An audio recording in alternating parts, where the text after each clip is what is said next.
Wir haben heute 1. Petrus, Kapitel 2. Es ist ein sehr schönes Kapitel, sehr ermutigend. Und ich bete und hoffe, dass es euch auch ermutigt und dass ihr dürft heimgehen mit Wort von Gott. Wer bin ich? Ist im Auge.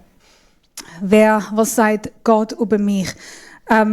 Wir haben jetzt viel gebetet, aber ich bete trotzdem ganz kurz, dass Gott auch durch die Predigt zu unserem Herzen spricht. Merci, himmlischer Vater, für dein Wort. Dass dein Wort ist lebendig, es ist wahr und es ist Ja und Amen. Es tut sich nicht verändern. Es hat Autorität und Macht. Und wir nehmen jedes Wort heute für dich an. Wir öffnen unser Herz, unsere Gedanken. Und wir sagen, red mit unserem Herzen. Und dass es nicht nur Wissen ist, sondern dass wir es glauben und verinnerlichen. Und das darf auch Frucht bringen in unserem Alltag. Amen. Der Thomas Lorenz hat letzte Woche schon predigt. Er hat kurz erklärt, dass der Petrus ist ein Apostel von Jesus. Er schreibt an der Klein-Asia. Er schreibt hauptsächlich zu Christen, Juden und aber auch Heiden, die müssen ihr Heimatland verlassen. Meiste sind von Rom gekommen, oder zum Teil auch Juden von Jerusalem, die abgeschlossen oder ausgeschlossen sind von ihrer Familie, von den Verwandten, einfach wegen der Umstände, die sie hatten. Menschen haben sie abgelehnt und unter Druck gesetzt.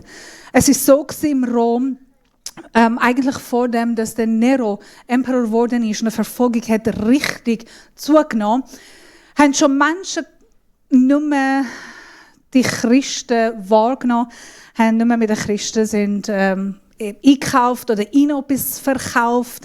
Sie haben ihr Business verloren. Leben war nicht einfach für die Christen im Rom. Und dann haben sie Rom verlassen, sind zum Kleinasien, das ist der Nordtürkei, Teil von Türkei, heutigen Tag. Und vielleicht kennen wir das, oder gewisse von uns, die Ausländer sind, wir kennen, wenn du alles verlassen und gehst in ein Land, das du nicht kennst, fängst alles neu an, nur weil du Jesus gefolgt hast, nur weil du an Jesus gelebt hast. Du bist nicht ein Kriminell, du hast nicht Gesetz gebrochen, du hast nichts falsch gemacht, du hast einfach Jesus geglaubt. Und wegen dem, jetzt musst du in einem anderen Land leben, alles von Null anfangen und dann eine Etikette drauf haben, dass du Christ bist. Und als Christ bist du dumm, bist du kein Wert. Und dann haben sie sich sicher gefragt, lohnt sich das? Sieht Gott mich? Sieht er meine Umstände? Lohnt sich überhaupt, die Jesus nachfolgen? Sollte ich bei der Jesus bleiben, wenn es mir so viel kostet? Wieso sollte ich so festhalten bei dem Glauben? Und der ganze Petrusbrief, der Petrus sagt, ja, es lohnt sich. Doch haltet fest. Aber in allerersten, was er macht, so in den ersten Kapitel, er sagt nicht, was solltet ihr machen, was solltet ihr jetzt tun, sondern er erinnert die Menschen, die Verfolgung erleben, die abgelehnt geworden sind, austrieben, ausgeschlossen worden sind, wer sie sind in Jesus. Also ich habe das erste Kapitel noch gelesen und dann wieder Kapitel 2. Petrus sagt immer wieder, erinnere dich, wer du bist. Was sagt Gott über dich? Ich habe mich erinnert, gewisse Schulungen, die wir machen, oder wir haben gemacht im Iran oder in verfolgten Ländern mit Menschen, die wir gewusst haben, sie müssen ins Gefängnis gehen. Oder sie sind schon im Gefängnis gewesen und wir müssen nochmal ins Gefängnis gehen. Das allererste Training, wo du an eine Person gehst, wo er oder sie ins Gefängnis gehen, ist sie daran erinnern, wer sie sind. Wieso sind sie im Gefängnis? Was ist ihre Identität? Das höchste, das schlimmste Angriff im Gefängnis ist deine Identität. Die kommen mit schlimmsten Worten, hässlichen Worten und greifen, wer du bist. Was denkst du, wer du bist? Christ, ha? Ich bin niemand. Ich bin nicht wert. Oder viel schlimmere Worte, wo ich will es nicht da jetzt aussprechen, aber sie an einem Sprecht und sagt. Und ich habe selber gesehen, grosse Männer, starke Männer, die keine Stimme mehr hatten, keine Autorität, keine Macht, sie haben sich versteckt. Die sind, trotzdem, dass sie körperlich sind, riesig gewesen, aber man hat gesehen, wie sie zerbrochen, verletzbar und klein geworden sind. Und denkst, null Stolz, keine Autorität, kein Selbstvertrauen mehr. Das ist das Erste, was sie machen im Gefängnis. Und das meiste, was wir sehen mit Gläubigen im Gefängnis, ist die Stärke, die innere Stärke. Wir haben einen Pastor, der jetzt im Gefängnis ist im Iran. Da sagt er immer, hey, er hat so eine Stimme, und alle haben von ihm Angst und alle haben von ihm Respekt. Er ist sicher dünner als ich, aber sonst auch. Er ist klein und dünn. Er ist nicht ein grosser Mann, aber er hat Autorität in der Gefängnis. Und er tut auch andere Gefangene lehren. Er ist in den Kurs rein, wenn er von der Gefängnis rauskommt, dann macht er so viele Seminars. Und das macht er immer wieder. Hey, erinnert euch, wer ihr seid. Ihr seid nicht kriminell, ihr habt nicht gebrochen, ihr seid nicht falsch, ihr seid Gottes Kind, ihr habt Autorität, Gott ist mit euch und er spricht einfach Autorität im Leben dieser Christen. Und man merkt langsam, die stehen ein bisschen gerader, sagen, ja, das stimmt, wir können durchgehen, wir schaffen das, wir haben Macht, Gott ist mit uns, er kämpft für uns. Die haben keine Autorität, die haben keine Macht, die können nichts gegen uns machen. Wir gehören ihnen. Dann merkst du, okay, jetzt ist eine andere Atmosphäre. Und das macht der Petrus mit den Christen. Hey, weisst du, wer du bist? Das hat der Thomas letzte Woche gesagt. Ihr seid ausgewählter Volk Gottes. Er hat dich gerettet, er hat dich erlöst. Du gehörst ihm, durch sein Blut und Auferstehung bist du eine neue Schöpfung. Du bist geliebt. Er sagt, ich liebe dich. Du bist kostbar. Du musst dich daran erinnern, wer du bist. Das ganze Kapitel hört nicht auf. Schade ist, sobald dass wir vergessen, wegen der Umstände, wer wir sind. Sobald dass wir unsere Identität vergessen, die Umstände werden viel lauter, viel stärker, überrollt alles anders. Die Umstände werden die Wahrheit, obwohl es ist nicht die Wahrheit, vielleicht kennen ihr das auch. Und das ist mit ihnen passiert.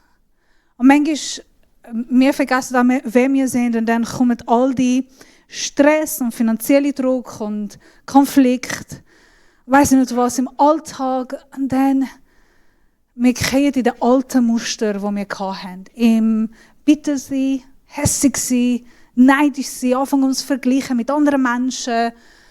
Und darum fängt der Petrus das Kapitel mit diesem Vers.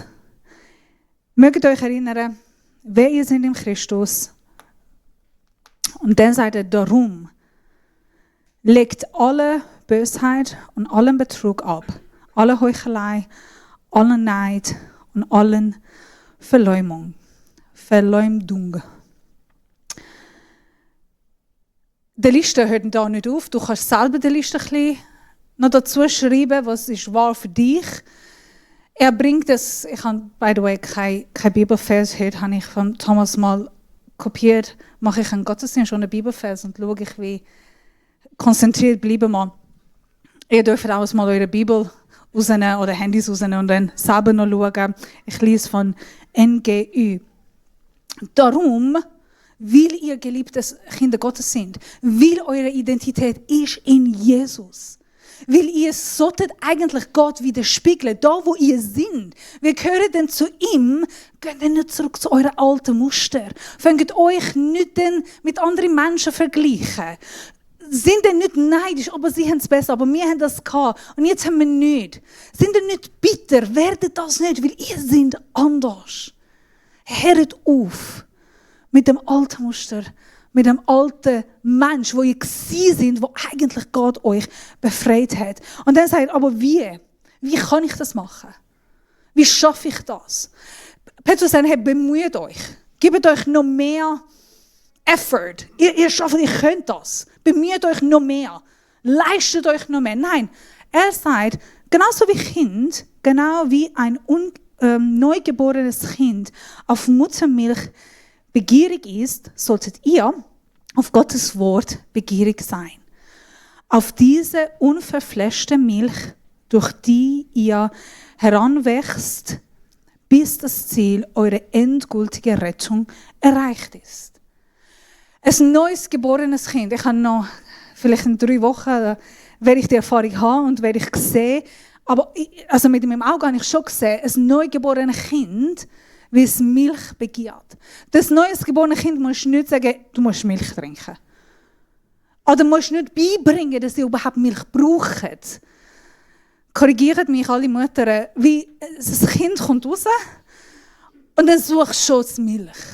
Also es ist so etwas natürlich in das Kind rein und sie suchen und die fangen an zu trinken. Crazy! Das haben sie noch nie gemacht. Und sie wissen, ums Überleben, ums Wachsen, um überhaupt weiterleben, ich brauche Milch. Und sie suchen und sie trinken gerade. Niemand muss sie beibringen, niemand muss sie überzeugen, das ist gut für dich, das hilft, dass du mal wachst, das hat viele Vitamine, das stärkt dich. Musst nicht, die trinken. Und so sagt Petrus, sind bitte wieder Kinder, wie neue geborene Baby.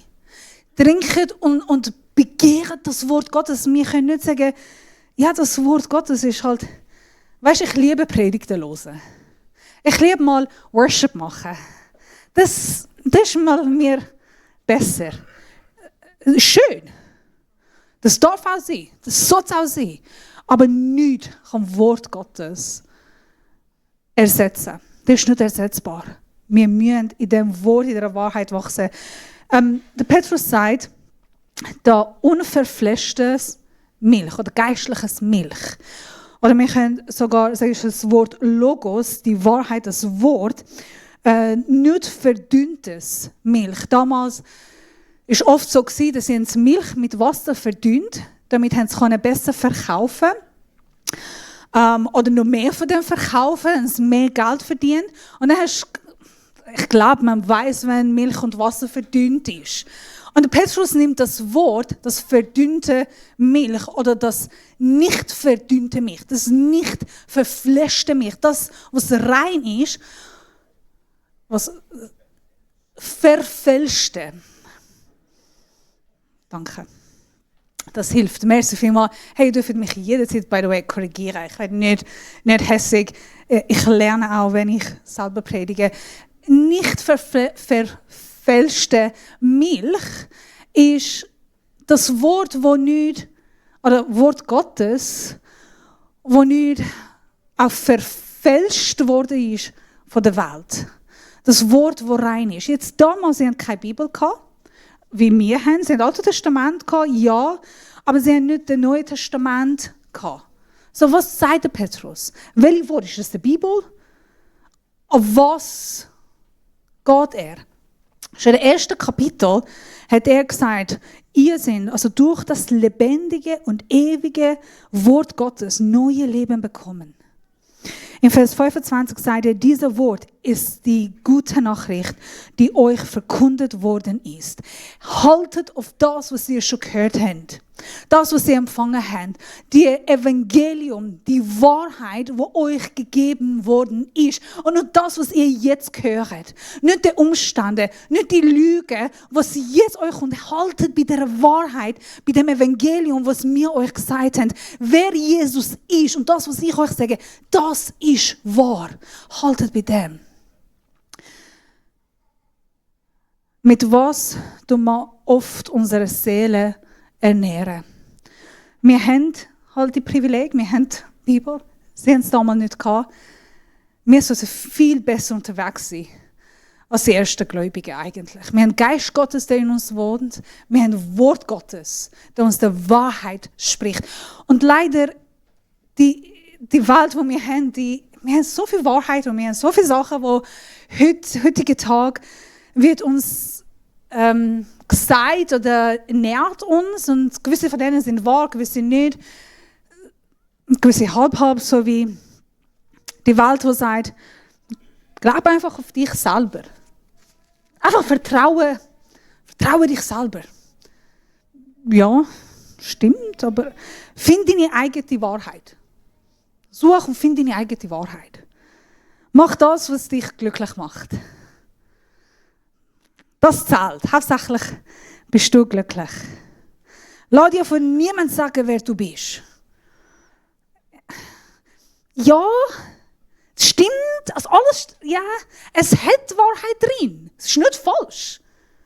Aber es ist nicht die ganze Wahrheit. Es ist nicht alle Wahrheit. Doch, du solltest dich bestimmen von Gott. Was er über dich sagt. Doch du darfst dich auf Gott verlassen und nicht immer auf deine eigene Weisheit und Wissen. Du darfst ihm vertrauen mehr als die Umstände und Situationen. Seine Wahrheit ist grösser als all die anderen Wahrheit, was die Welt uns sagt. Auch wenn es schön tönt, auch wenn es lässig ist, auch wenn es cool ist, auch wenn es ganz falsch ist, so 50-50, aber es ist nicht die ganze Wahrheit. Und der Petrus sagt da, hey, halt auf das, was wahr ist.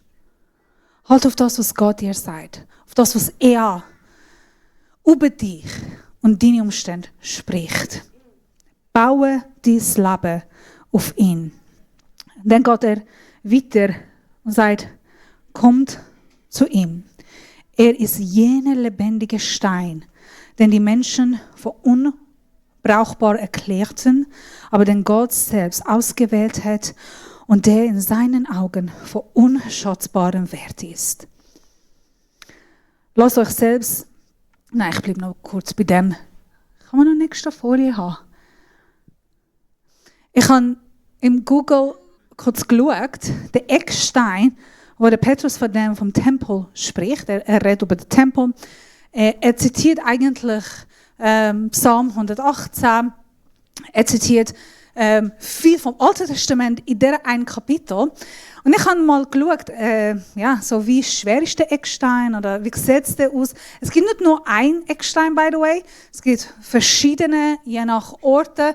Aber der grösste Eckstein, was jetzt ich als recherchiert und gefunden, ist in der Mitte vom Tempel, ist etwa 13,5 Meter lang, 3 Meter hoch und bis 300 Tonnen schwer. Das ist eine. Und es gibt noch andere, aber wir können sicher sagen, sind bis 600 Tonnen schwer. Ich habe kein Bild von dem gefunden, das ist das Fundament. Wieso haben sie das damals gemacht? Sie haben so Ecksteine gebracht. So Schwereckstein, das war gegen Erdbeben. Die haben Stabilität gegeben im Tempel, sie haben alles gerade gemacht. Das Halt an die Gebäude gegeben, das ganze Tempel. Und falls würde es Erdbeben geben, sie sind so schwer, dass der Tempel nicht mehr runterfallen kann. Und der Eckstein, Wort Gottes sagt, der ist Jesus. Der kann uns Halt geben. Und wenn der Eckstein nicht da wäre, ein kleines Erdbeben oder egal, wenn etwas passiert, dann der ganze Tempel wird zusammenbrechen. Wir haben vorher ein Lied gesungen, du bist unser fester Grund, das feste Fundament. Jesus ist das feste Fundament, auf dem wir stehen. Und wenn wir das Leben von Jesus anschauen, er selber, seine Identität ist so oft hinterfragt worden. Jesus ist verspottet worden, abgelehnt, falsch beschuldigt, Ungerechtigkeit erlebt. Und lustigerweise, er verteidigt sich selber nicht. Er muss nicht für seinen Ruf kämpfen. Er steht nicht da und sagt, das sind alle Lügen. Nein, das stimmt nicht. Nein, so bin ich nicht. Das sieht man nicht in der Bibel. Jesus, beweise dich. Zeig, wer du bist wirklich. Und er läuft einfach weg. Nein, muss ich nicht. Jesus, zeig uns eine Wunde und dann werden wir glauben, dass du wirklich der Messias bist. Also, nein, mache ich nicht. Ich kann nicht um euch beweisen. Um euch zeigen, wer ich bin und was ich kann. Muss ich nicht. Wenn ihr wollt glauben, dann glaubt ihr, so bin ich. Ich habe schon gezeigt, ihr habt schon gesehen, das lange. Mehr? Nein.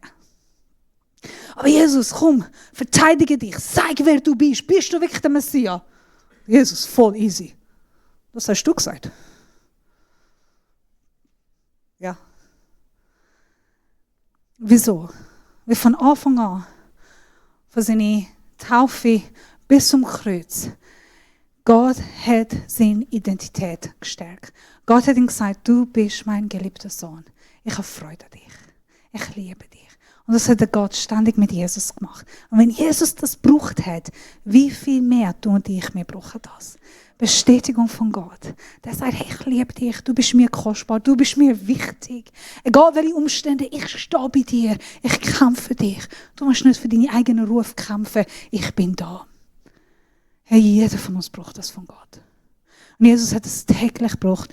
Und täglich vielleicht hätte er zu Gott gehen und sagen, kannst du mich noch mal daran erinnern? Wer bin ich wirklich? Was sagst du über mich? Red zu mir. Und ich glaube, Gott als Vater hat ihm immer wieder bestätigt. Hey, ich liebe dich so sehr, ich bin so stolz auf dich, Jesus. Du machst das gut. Nein, der Brina, das ist nicht der Jesus. Er ist stark, er hat es nicht gebraucht. Doch hat er gebraucht. Doch hat er gebraucht. Weil das Menschen müssen kämpfen. Und dann, er ist der Eckstein für uns geworden. Wo auch jetzt da ist, als ein lebendiger Gott unter uns und uns ermutigt, hey, mach weiter. Super. Kämpf weiter, ich bin bei dir. Du gehörst mir. Ich habe dich lieb. Das stimmt nicht, was alle anderen sagen. Hey, das, was ich sage, das stimmt.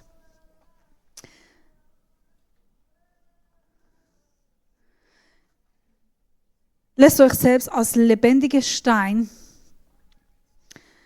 in das Haus einfügen, das von Gott erbaut wird und von seinem Geist erfüllt. Deswegen ist es so schön, dass wir in einer Kirche sind. Nicht allein, nicht ein Stein, sondern miteinander. Wir können auch die Rolle von Jesus mal erfüllen, auch einander ermutigen. Vielleicht heute während einem Kaffee trinken oder Tee oder was auch immer, Gipfel essen. Und einander ermutigen. Aufbauen, trosten. So gut, dass es dich gibt. Du bist genial. Wir können auch einander stärken. Und dann sagt er, ich kann eigentlich zu Vers 9. Ihr jedoch seid das von Gott erwähltes Volk. Ihr seid eine königliche Priesterschaft.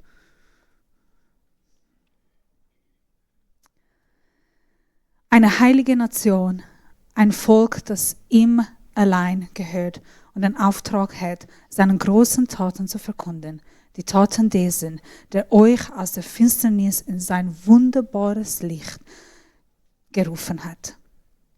Der Petrus nimmt nicht einfach ein paar schöne Worte da. Ihr seid lebendiger Stein, königlicher Priestertum, Gottes auserwähltes Volk. Ihr gehört ihn. Das sind einfach schöne Worte.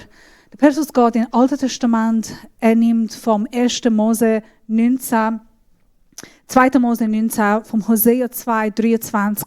Und er redet zu Menschen, die eigentlich das Alte Testament schon kennen. Die jetzt an einem Ort sind, wo denken, hey, ich gehöre niemand mehr. Ich habe keinen Ausweis mehr, ich gehöre zu keinem Land mehr, zu keinem Volk mehr.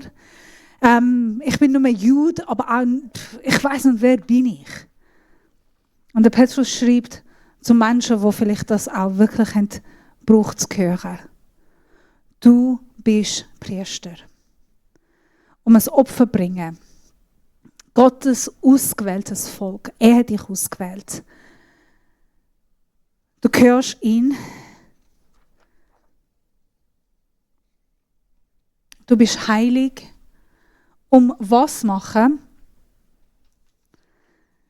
Um einfach frei leben und machen, was du willst? Oder sagt im Vers 10. Nein, letzter Vers. Nein. Um seinen großen Taten zu verkünden. Die Taten dessen, der euch aus der Finsternis in sein wunderbares Licht gerufen hat. Früher wart ihr nicht Gottes Volk, jetzt seid ihr Gottes Volk. Früher wusstet ihr nichts von seinem Erbarmen, jetzt hat er auch sein Erbarmen erwiesen.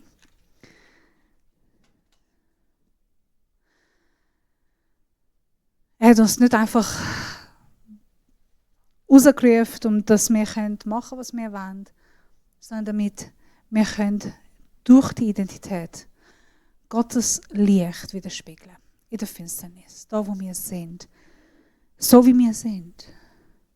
Nicht durch unsere Bemühungen oder dass wir versuchen, das bessere Mensch zu sein, sondern indem, dass wir einfach so wie wir sind, dürfen Gottes Herrlichkeit widerspiegeln. Wir steigen in eine Zeit vom Lobpreis. Der ganze Lobpreis sind da schon auf der Bühne gekommen. Mein Gebet für uns ist und für mich selber, dass ich darf ein Licht und Salz in der Welt, wenn andere Menschen mich anschauen, dass ich wirklich Jesus sehen in mir und durch mich. Nicht, weil ich mich bemühe oder weil ich gerne auf der Straße predige oder weil ich einfach nur von Jesus erzähle, sondern einfach so, wie ich bin.